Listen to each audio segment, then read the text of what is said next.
Meet Chucky. Siya po si Chucky. Siya po ang madadagdag sa family ng mga spoil brats. Mga brats kasi itong mga anak ko na to eh. Na-spoil ng ina. Na-spoil sa pagkain, sa pag-akit sa lamesa, lahat ng gusto na bigay. Nako po, ang luho ng ina nabawasan dahil sa kanila. Pero okay lang, worth it naman kasi sila po ang nagpapasaya sa akin. Diba po, Chucky? Huwag ka nang malungkot, Chucky, ha? Love you, Chucky. Oy, Ghost. Ghost, ano problema mo, Ghost?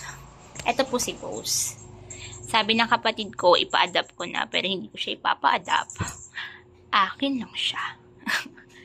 Madamot ako. Bye. Bye-bye na, Ghost. Bye, Ghost.